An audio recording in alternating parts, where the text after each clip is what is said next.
നിറവിലേക്ക് സ്വാഗതം. എല്ലാം ഈശോയിൽ നിന്ന് വരുന്നു. എല്ലാം ഈശോയുടേതാണ്. അതുകൊണ്ട് എല്ലാം ഈശോയ്ക്ക് വേണ്ടിയായിരിക്കണം. വിശുദ്ധ അന്തോണി കൗളിയാസിന്റെ വാക്കുകൾ ശ്രവിച്ചുകൊണ്ട് നമുക്ക് നിറവാരംഭിക്കാം. ബീന ആലപിക്കുന്ന ഗാനമാണ് ആദ്യം.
സ്ഥിരോത്സാഹത്തെക്കുറിച്ച് ബ്രദർ അനിൽ കെ സാമാണ് ഇന്ന് നമ്മോട് സംസാരിക്കുന്നത്. കാണാം തോട്ട്സ് ഫോർ ലൈഫ്.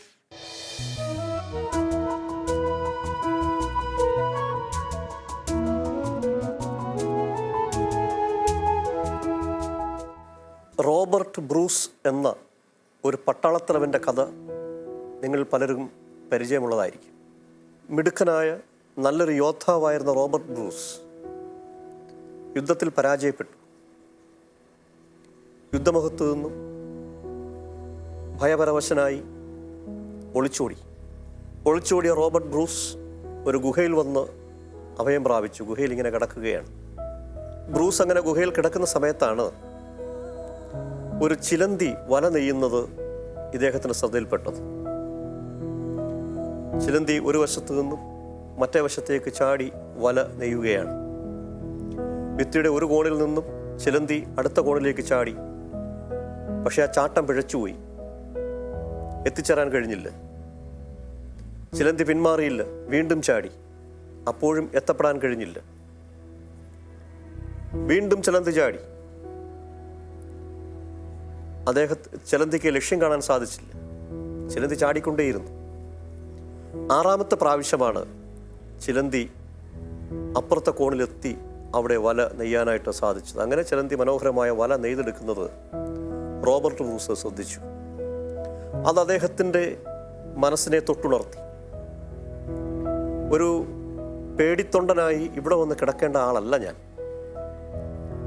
ജീവിതത്തിൽ പരാജയങ്ങൾ സ്വാഭാവികമാണ്. പരാജയത്തിൽ തളർന്നോടുകയല്ല ഒരു യോദ്ധാവ് വേണ്ടുന്നത്. മറിച്ച് വിജയം നേടുന്നതിന് വേണ്ടി ഒരു യോദ്ധാവ് ക്ഷമയോടെ പരിശ്രമിക്കുകയാണ് വേണ്ടത് എന്ന യാഥാർത്ഥ്യം തിരിച്ചറിഞ്ഞ റോബർട്ട് ബ്രൂസ് അവിടെ നിന്നും എഴുന്നേറ്റ് പോയി യുദ്ധം ചെയ്ത് വിജയശ്രീലാളിതനായി തിരിച്ചു വന്നു എന്നാണ് ചരിത്രം അല്ലെങ്കിൽ ഈ കഥ രേഖപ്പെടുത്തുന്നത്. വളരെ സുന്ദരമായ ഒരു ഗുണപാഠമാണ് ഈ കഥയിലൂടെ നമുക്ക് മനസ്സിലാക്കാൻ സാധിക്കുന്നത്. ജീവിതത്തിലെ ലക്ഷ്യങ്ങൾ സബലീകരിക്കണമെങ്കിൽ നമുക്ക് സ്ഥിരോത്സാഹം ആവശ്യമാണ്. സ്ഥിരോത്സാഹം എന്നതിന് ഇംഗ്ലീഷിൽ പറയുന്ന പദം പെർസിവറൻസ് എന്നുള്ള പദമാണ്. വളരെ അർത്ഥസമ്പുഷ്ടമായ ഒരു പദമാണ് സ്ഥിരോത്സാഹം എന്നുള്ളത്. 4 പദങ്ങൾ കൂടിച്ചേർന്ന ഒരു ഒറ്റപ്പദമായി നമുക്ക് ഈ സ്ഥിരോത്സാഹത്തെ കാണുവാൻ സാധിക്കും. ഏതൊക്കെയാണ് ആ 4 പദങ്ങൾ? 1 കമ്മിറ്റ്മെൻറ്റ്, സമർപ്പണം. കമ്മിറ്റ്മെൻ്റ് എന്ന് പറയുന്നത് ഒരു സാധാരണ സമർപ്പണമല്ല, ഒരു ഡെഡിക്കേഷനല്ല. ഒരു പ്രത്യേക ഉദ്ദേശത്തിന് വേണ്ടി, കാരണത്തിന് വേണ്ടി നാം നമ്മളെ സമർപ്പിക്കുന്നുവെങ്കിൽ ആ സമർപ്പണത്തിന് പറയുന്ന പേരാണ് കമ്മിറ്റ്മെൻറ്റ് അല്ലെങ്കിൽ പ്രതിജ്ഞാബദ്ധത എന്ന് പറയുന്നത്. A dedication to a cause, a purpose. Commitment പോലെ തന്നെ ഈ സ്ഥിരോത്സാഹത്തിൽ അടങ്ങിയിരിക്കുന്ന മറ്റൊരു പദമാണ് കഠിനാധ്വാനം, ഹാർഡ് വർക്ക്. മറ്റൊരു പദം ക്ഷമ എന്നുള്ളതാണ്, പേഷ്യൻസ്. വീണ്ടും വീണ്ടും വീണ്ടും വീണ്ടും മാറാതെ പതറാതെ ചെയ്യാനുള്ള, ക്ഷമയോടെ ചെയ്യാനുള്ള ഒരു രീതി, അത് ക്ഷമ, പേഴ്സ്യൂറൻസ്. അടുത്തത് ഉത്സാഹം എന്നുള്ളതാണ്, താല്പര്യം ജനിപ്പിക്കുക, endurance. Commitment, hard work, patience, endurance, ഈ 4 പദങ്ങൾ കൂടെ ചേർന്ന ഒരൊറ്റ പദമായി പേഴ്സ്യൂറൻസ് അല്ലെങ്കിൽ സ്ഥിരോത്സാഹം എന്ന പദത്തെ നമുക്ക് കാണാൻ കഴിയും. നമ്മുടെ ജീവിത ലക്ഷ്യത്തിന് ഈ സ്ഥിരോത്സാഹം വളരെ അത്യാവശ്യമാണ്. സ്ഥിരോത്സാഹം ഇല്ലാത്തത് കൊണ്ടാണ് പലപ്പോഴും ലക്ഷ്യങ്ങൾ പൂവണിയുവാൻ നമുക്ക് കഴിയാത്തത്. അമേരിക്കയിലെ ലോങ് ഐലൻഡും ന്യൂയോർക്കും തമ്മിൽ ബന്ധിപ്പിക്കുന്ന ഒരു പാലത്തെക്കുറിച്ച് ഇവിടെ ജോൺ റാംബ്ലിംഗ് എന്ന് പറയുന്ന ഒരു എഞ്ചിനീയർ കടന്നു വന്നു. അദ്ദേഹം അതിൻ്റെ ആശയങ്ങളൊക്കെ പങ്കുവച്ചു. ഈ ലോങ് ഐലൻഡിനെയും ന്യൂയോർക്കിനെയും തമ്മിൽ ബന്ധിപ്പിക്കുന്ന പാലം പണിയെക്കുറിച്ച് ഇദ്ദേഹം സഹപ്രവർത്തകരോട്, മറ്റ് എഞ്ചിനീയേഴ്സിനോട് പങ്കുവച്ചപ്പോൾ, ചർച്ച ചെയ്തപ്പോൾ സഹപ്രവർത്തകരെല്ലാം തന്നെ അദ്ദേഹത്തെ നിരുത്സാഹപ്പെടുത്തി. ഇത് നടക്കാൻ പോകുന്നില്ല, ഇത് സാധ്യത വളരെ കുറവാണ്, വളരെ പ്രയാസമേറിയൊരു കാര്യമാണ്, ഇത് വളരെ ദുർഘടം പിടിച്ചൊരു പണിയാണ്. പക്ഷേ റാംബ്ലിംഗ് തളർന്നില്ല. അദ്ദേഹത്തിൻ്റെ മകൻ വാഷിങ്ടണിനെയും കൂട്ടി ഈ പാലം പണിക്ക് വേണ്ടിയുള്ള രൂപരേഖകൾ തയ്യാറാക്കി, സ്കെച്ചൊക്കെ വരച്ചു, പ്ലാനൊക്കെ സെറ്റ് ചെയ്തു. മാസങ്ങൾ നീണ്ടുനിന്ന ഗവേഷണത്തിന് ഫലമായി ഒരു രൂപരേഖയൊക്കെ സെറ്റ് ചെയ്ത് റാംബ്ലിംഗും അദ്ദേഹത്തിൻ്റെ മകൻ വാഷിങ്ടണും പണി ആരംഭിച്ചു. പണികൾ ത്വരിതഗതികൾ നടന്നുകൊണ്ടിരിക്കുന്ന സമയത്ത് പണിസ്ഥലത്ത് സൈറ്റിലുണ്ടായ ഒരു അപകടത്തിൽ നമ്മുടെ റാംബ്ലിംഗ് മരിക്കുകയാണ്. പിതാവിൻ്റെ മരണം വാഷിങ്ടണിന് വളരെയധികം ഷോക്കായിപ്പോയി. പിതാവിൻ്റെ മരണം ഏൽപ്പിച്ച ആഘാതം, ആ മാനസിക തകർച്ച അദ്ദേഹത്തിൻ്റെ ശരീരത്തെ തളർത്തിക്കളഞ്ഞു. വാഷിങ്ടണിന് എഴുന്നേറ്റ് നിൽക്കാൻ പോലും കഴിയാതെ തളർന്ന് കിടക്കേണ്ടി വന്നു. വിരലുകൾക്ക് മാത്രമേ ചെറിയ ചലനങ്ങളുള്ളൂ. അത്രമാത്രം ഒരു ഷോക്കാണ് അദ്ദേഹം ഏറ്റുവാങ്ങിയത്. അദ്ദേഹത്തിൻ്റെ കൂട്ടുകാരൊക്കെ ഈ കുടുംബത്തെ മുഴുവനും കുറ്റപ്പെടുത്തുവാനും പഴിക്കുവാനും തുടങ്ങി. അന്നേ അവരുടെ അടുത്ത് പറഞ്ഞതാണ് ആവശ്യമില്ലാത്ത പരിപാടിക്ക് പോകണ്ടെന്ന്. എടുത്തുചാട്ടത്തിൻ്റെ ഫലമാണ്. അങ്ങനെ സുഹൃത്തുക്കൾ പോലും, വേണ്ടപ്പെട്ടവർ പോലും അവരെ പരിഹസിക്കാൻ തുടങ്ങി, കുറ്റപ്പെടുത്താൻ തുടങ്ങി, നിന്ദിക്കാൻ തുടങ്ങി. പക്ഷെ ആശുപത്രിയിൽ തളർന്നു കിടക്കുന്ന വാഷിങ്ടൺ ചലിപ്പിക്കാൻ പറ്റിയ ഒരു വിരലുകൊണ്ട് ഭാര്യയുമായി ആശയസംവേദനം ആരംഭിക്കാൻ ശ്രമിച്ചു. അദ്ദേഹത്തിൻ്റെ മനസ്സിലുള്ളത് ഈ വിരലിൻ്റെ ചലനത്തിലൂടെ ഭാര്യയെ മനസ്സിലാക്കാൻ ശ്രമിച്ചുകൊണ്ടേയിരുന്നു. ക്രമേണ വാഷിങ്ടൺ ആ ചലനത്തിലൂടെ ഭാര്യയുമായി മനസ്സിലുള്ളത് പങ്കുവയ്ക്കുവാൻ പഠിച്ചു, ശീലിച്ചു. അവസാനം എന്താണ് സംഭവിച്ചത്? നമ്മുടെ വാഷിങ്ടൺ വിരലുകളുടെ ചലനത്തിലൂടെ ഭാര്യയോട് സംസാരിച്ചു. ഭാര്യയിലൂടെ ആ നിർദ്ദേശങ്ങൾ തൊഴിലാളിക്ക് പങ്കുവച്ച് അങ്ങനെ അവരുടെ സ്വപ്നം, ലക്ഷ്യം, ആ പാലം പണിത് തീർക്കുകയാണ്. 1883 അദ്ദേഹം ബ്രൂക്ക്ലൈൻ തൂക്കുപാലം, അതിഗംഭീരമായ രാജകീയ പ്രൗഢിയുള്ള പാലം പണി കഴിപ്പിച്ചു തീരുകയാണ്.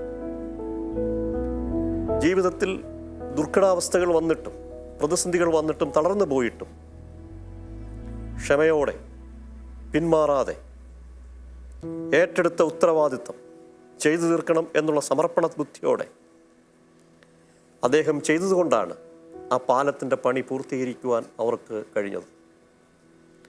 സ്ഥിരോത്സാഹം, പെർസിവറൻസ് നമ്മുടെ ജീവിതത്തിൽ അനുദിനം നാം പിന്തുടരേണ്ട ഒരു നല്ല ഗുണവിശേഷമാണ്.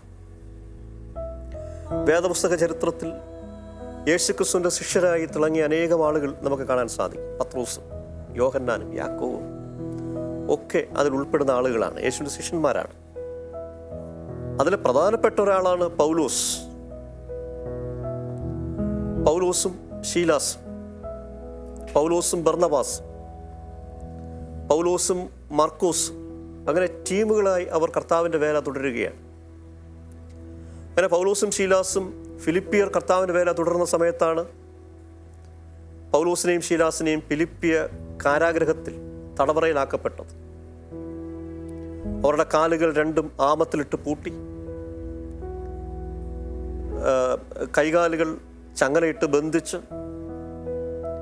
മർദ്ദനത്തിന് വിധേയമാക്കി ഇരുട്ടുമുറിക്കുള്ളിൽ അവർ കിടക്കുകയാണ്. ശരീരമാസകലും വേദനയുണ്ട്, കാലുകളും കൈകളും ചലിപ്പിക്കാൻ കഴിയുന്നില്ല. എങ്കിലും ആ വേദനയുടെ നടുവിൽ ഇരുട്ടുമുറിയിൽ അവർ പതറിയില്ല. അവർക്കൊരു ലക്ഷ്യമുണ്ടായിരുന്നു. യേശുക്രിസ്തുവിനെ മറ്റുള്ളവർക്ക് കൊടുക്കണം, പങ്കുവയ്ക്കണം. ദൈവരാജ്യ നിർമ്മിതിയിൽ കർത്താവിൻ്റെ ആളുകളായി, ശിഷ്യന്മാരായി വർക്ക് ചെയ്യണം, പ്രവർത്തിക്കണം. ദൈവരാജ്യ സ്ഥാപനത്തിൽ പങ്കുചേരണമെന്ന വലിയ ഉദ്ദേശത്തോടു കൂടി, ലക്ഷ്യത്തോടു കൂടി ആ വേദനയുടെ നടുവിൽ കാരാഗ്രഹത്തിൻ്റെ തടവറയ്ക്കുള്ളിൽ കിടന്നവർ പാട്ടുപാടി ദൈവത്തെ സ്തുതിക്കുകയാണ്. കാരാഗ്രഹത്തിലുള്ള മറ്റാളുകളൊക്കെ കാതുകൂർപ്പിച്ച പാട്ടുകൾ കേട്ടു. എന്താണ് സംഭവിക്കുന്നത്? വളരെ പെട്ടെന്ന് ഭൂകമ്പം ഉണ്ടായി. ഭൂമിയൊക്കെ കുലുങ്ങുവാൻ തുടങ്ങി, തടവറ കിടന്നാടുവാൻ തുടങ്ങി. പൗലോസിൻ്റെയും ശീലാസിൻ്റെയും കൈകളിട്ടിരുന്ന ചങ്ങലകൾ അഴിഞ്ഞു വീണു, ആമം പൊട്ടിമാറി. അവർ സ്വതന്ത്രമായി. തടവുകാരെല്ലാം മുക്തി പ്രാപിച്ചു. ജയിലർ, കാരാഗ്രഹ പ്രമാണി ഇതൊക്കെ മനസ്സിലാക്കി വന്നപ്പോൾ അദ്ദേഹം വിചാരിച്ചു തടവുകാരെല്ലാം രക്ഷപ്പെട്ടു. അദ്ദേഹം അങ്ങനെ വെപ്രാളപ്പെട്ട് പേടിച്ച് നിൽക്കുന്ന സമയത്ത് പൗലോസ് പറഞ്ഞു, ഞങ്ങൾ ആരും രക്ഷപ്പെട്ടിട്ടില്ല, ഞങ്ങൾ ഇവിടെ തന്നെയുണ്ട്. പെട്ടെന്ന് കാരാഗ്രഹ പ്രമാണി ദീപമൊക്കെ തെളിയിച്ച് അവരുടെ കാൽക്കൽ വീണിട്ട് പറഞ്ഞു, യജമാനന്മാരെ, രക്ഷ പ്രാപിപ്പാൻ ഞാനെന്ത് ചെയ്യണം? അപ്പോൾ കാരാഗ്രഹ പ്രമാണിയോട് നമ്മുടെ പൗലോസ് പറഞ്ഞു, കർത്താവായ യേശുക്രിസ്തുവിൽ വിശ്വസിക്കുക, നീ നിന്റെ കുടുംബവും രക്ഷ പ്രാപിക്കും. വേദനയുടെ നടുവിലും പിന്മാറാതെ, വലിയ ദാരുണമായ പീഡനങ്ങൾ ഏറ്റുവാങ്ങേണ്ടി വന്നിട്ടും പിന്മാറാതെ ഒരു ലക്ഷ്യപൂർത്തീകരണത്തിന് വേണ്ടി പ്രവർത്തിച്ച പൗലോസിനെ, ശീലാസിനെയാണ് നാം ഇവിടെ. പൗലോസ് തന്നെ ചില സന്ദർഭങ്ങളിൽ നമ്മളോട് പറഞ്ഞിട്ടുണ്ട്, ഞാൻ ഉറക്കമിളപ്പ്, പട്ടിണി, കഷ്ടതകൾ, മർദ്ദനങ്ങൾ, കോലുകൊണ്ടുള്ള അടി, അങ്ങനെ ഒരുപാട് ഉപദ്രവങ്ങൾ ഏറ്റുവാങ്ങിയിട്ടും പതറാതെ ഉത്സാഹത്തോടുകൂടി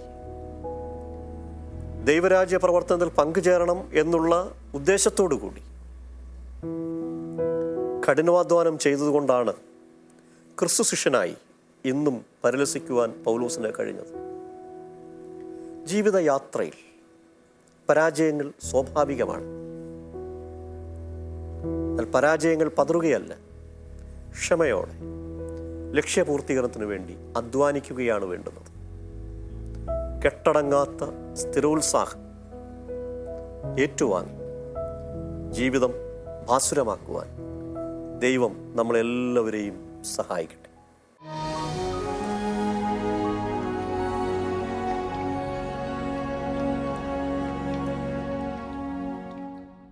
സ്നേഹ ജെറോം ആലപിക്കുന്ന ഒരു മനോഹരമായ ഗാനമാണ് അടുത്തത്.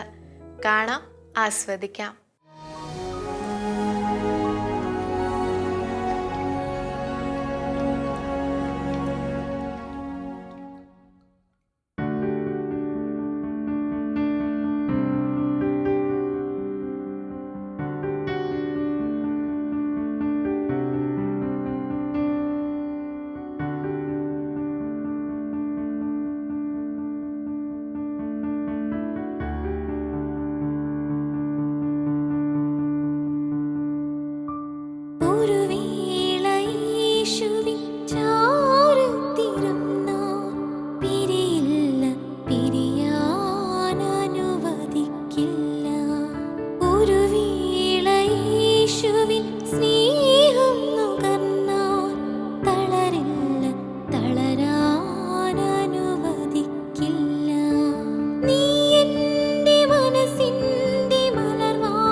വഴിവിളക്കെല്ലാം അണഞ്ഞൊരാ രാത്രിയിൽ ഞാൻ കണ്ട നക്ഷത്രം നീയായിരുന്നു.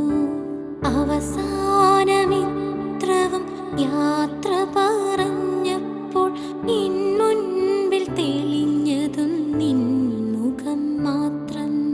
കന്യാസുതനേ കാവൽ വിളക്കി ചിമ്മാതെ കാത്തിടണേ. കന്യാസുതനേ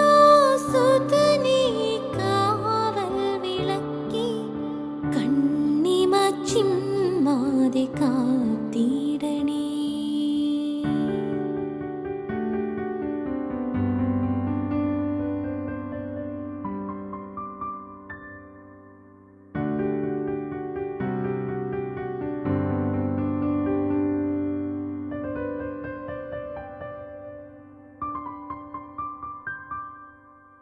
ഓശാന പാടിയോർ ഒറ്റിടുമ്പോൾ കല്ലുമായിടമ്പലം നിരന്നിടുമ്പോൾ പാപമില്ലാത്തവർ കല്ലെറിയൂ നീ ചൊല്ലി എനിക്കാൻ ഏറെ വട്ടം. കന്യാസുതനേ കാവൽ വിളക്കി കണ്ണിമ ചിമ്മ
വിശുദ്ധ അന്തോനി കൗളിയാസിന്റെ വാക്കുകൾ ഒരിക്കൽ കൂടി ഓർമ്മിപ്പിക്കുന്നു.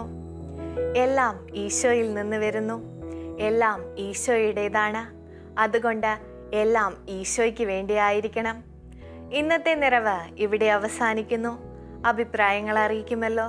അടുത്ത ദിവസം വീണ്ടും കാണുന്നത് വരെ പരസ്പരം പ്രാർത്ഥനയിൽ ഓർക്കാം.